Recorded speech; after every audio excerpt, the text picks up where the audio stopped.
Hey guys, Chris here. In this video, I'm going to tell you guys 10 things I love about my Porsche Taycan Cross Turismo. Before we jump into today's list, I just want to say huge thanks to the video sponsor of this video, Zaptec, with their Zaptec Go home charger. The Zaptec Go is a small and stylish home charger that can charge up to 11 kilowatts on AC charging. If you want to buy one, there will be a link in the description down below. And if you live in Norway, use the discount code ZAPRIFA to get 10% off the purchasing price. Before we hop into the car, I just want to talk a little bit about the exterior styling. So in my opinion, the Taycan Cross Turismo is better looking than the normal Taycan. There's just something about the rear end on the Cross Turismo, and just the overall silhouette just makes it look better. And it's cool that it's an electric Porsche that is also a station wagon. I also like the body cladding, just gives it that extra off-roady look, and also the side skirts, which is silver, and also on the front fender, and also on the rear diffuser.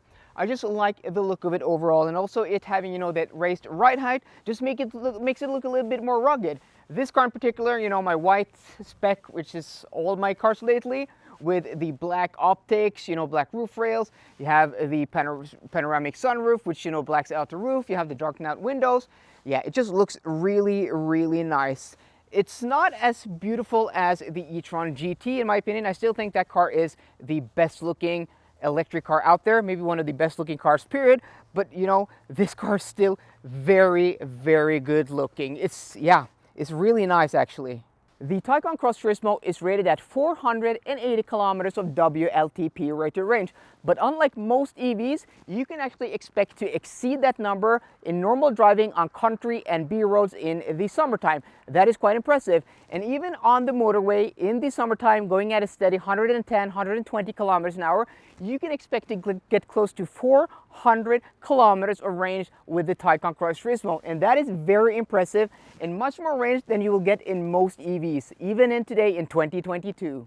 And then we have charging. So here on the passenger front fender, you have the charge port. You can actually option an electric charge port if you want. That's an optional extra, but I didn't go for that because I think, this manual one that you just push to open is much better, especially in the wintertime when this gets covered in ice.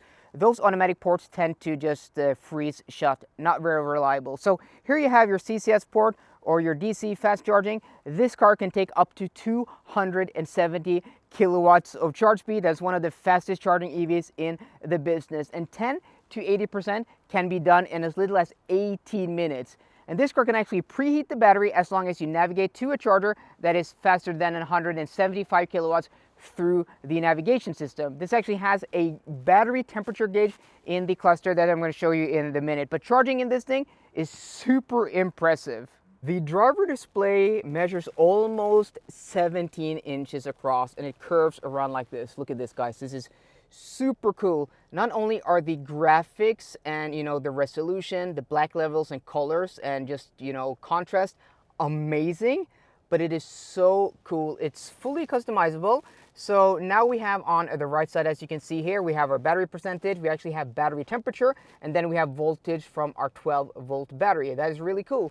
But then here on the steering wheel, I can change the settings here. This is in Norwegian, guys. I can go to media, I can go to trip computer, I can go to chrono. You can do a lot here. I can even have my navigation there, which will show your navigation prompts. And then I can press this button here, and then I can change the left cluster. I can do G-forces. Yeah, you can do a lot of different things here. I like this setup though. And then in the middle here, you have, your power meter, and then you have your speed, but you can go to map. Look at this, guys. So this will just give you your map like that, but you can also go to extended view. That is super cool. And then you can also, you can do zooms like that, but you can also go to limited view. Like for your night driving, maybe on the Autobahn, just so little distracting. I mean, this is one of the best and coolest gauge clusters anywhere in the business. It's true that some of the steering wheel does block some of the vision, but I really don't care because this thing just looks so cool. You don't have anything up top. It just gives you great visibility out of the front windshield. One of the things I absolutely love about this Porsche is the interior build quality, materials, fit and finish, and switchgear. It's impeccable. It's actually amazing. So it's very simple in its design. It's not very flamboyant or fancy. It's not very impressive in photos and stuff like that. So getting into a Mercedes-Benz EQS, for example, just feels much more impressive at first glance. It just looks much more luxurious and blingy, if you may.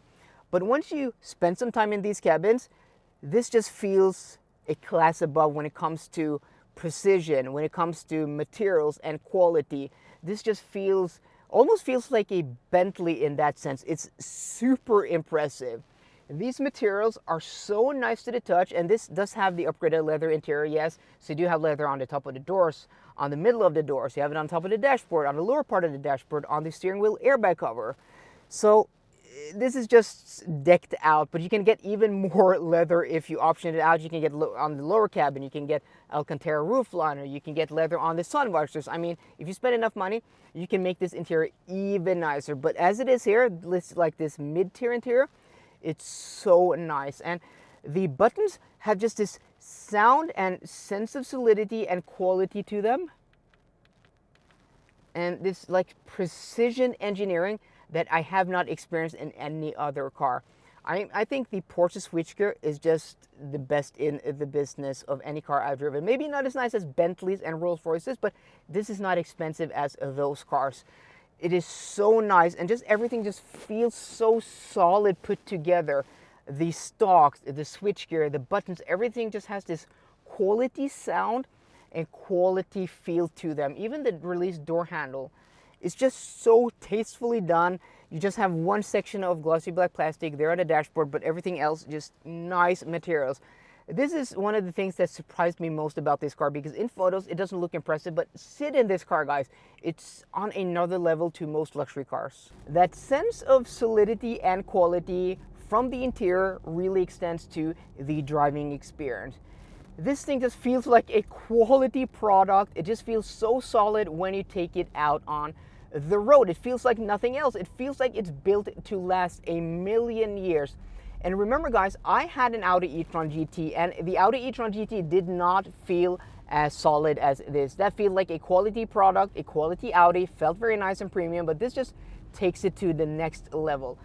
I mean, there's no other way to describe it. It feels like it's built to last a million years. No rattles, no body movement, no nothing. One of the complaints I had about the Mercedes EQS is that the chassis just felt a little bit brittle. Once going over bad pavement, you could feel like this juddering throughout the chassis. This, even it has stiffer suspension. It's not as big as that car, but this is a station wagon, so it's big in other ways. There's none of that. There is no compromise in the way this thing is put together. It's so darn impressive. And of course, one of the things I do love about the Porsche Taycan Cross Turismo is the added practicality. This being a wagon, you have a bigger trunk. And guys, I do apologize for the mess back here, but yeah, this trunk is 450 liters almost. And it's having, you know, the rear seats that you can fold down. It's having, you know, that station wagon style. You can fit a lot of things in here. You have some storage underneath the floor here, but this has the Bose sound system, so it's not as big as it could be if you didn't option it with the sound system. And also you have a front that is almost 81 liters. So almost 550 liters of storage capacity. It's not bad, guys. Once inside the Taycan Cross Turismo, these seats, which are the optional sport seats, I'm going to show you them here on the passenger side, are super comfortable and very impressive. They look cool. I also have opted for, you know, the Porsche crest there on the headrest, and they are 18-way adjustable, so you can adjust these in any way possible. They are firm, yes, but they're very comfortable for longer trips. These are exactly the same seats as I had in my e-tron GT, well, that I drove down to Munich and back in about a week. So I have experience with these seats, and they are super comfortable. And then we have the driving dynamics. And yes, I'm talking about driving dynamics while we sit in a little bit of traffic here. But hear me out, guys, because this thing is very impressive when it comes to its driving dynamics. So this thing is set up a little bit different than my Audi e-tron GT was. So in comfort mode or in normal mode, it's not as plush as that e-tron GT. I mean, the most impressive thing about the e-tron GT is probably its ride quality. It rides, you know, maybe better than the Mercedes-Benz EQS. It's amazing, that car. This, though, in normal mode, I mean, it's soft enough, it's comfortable enough, but it's no S-Class. But where it's impressive is the driving dynamics. And yes, now with the traffic clear a little bit, we're not going too fast, but this thing just feels sporty. It feels alive, even in normal mode. And then you put it into Sport Plus, and this thing just wakes up. And it goes around corners and just changes direction like a car half its size. I mean, this car is 2.5 tons, 5 meters long, and it is a station wagon. It's also high off the ground. I mean, I don't know how they are able to do that. And then we have my last thing that I really love about this car, which also ties into driving dynamics, is this steering. The first thing you'll notice while hopping out of an e-tron GT is the steering. And I'm gonna bet that's the first thing you'll notice hopping in out of any car, because this has the best steering I have ever experienced in any EV, and probably the best steering I've experienced in a modern car. It doesn't have too much feel, but just the way it's weighted, the precision is so impressive. It feels like a natural hydraulic steering. I don't know how to explain it. It's super impressive. And then we have the steering wheel rim here. You know, this smooth and soft leather. The thing I didn't really like about my e-tron GT was that perforated leather, because the holes were so big. It didn't feel too comfortable in my hands. But this thing is just so nice. And then, you know, the leather covered airbag cover. You have these precision buttons. I mean, it's just so sweet to drive this car. It is amazing. Okay, so there we go, guys. That was the top 10 things I love about the Porsche Taycan Cross Turismo. Did I miss something that you guys like that I didn't talk about today? Let me know in the comment section down below. So I hope you enjoyed today's video. If you did, please drop me a thumbs up down below. And for more car content, as always, please subscribe. See you guys later, and goodbye.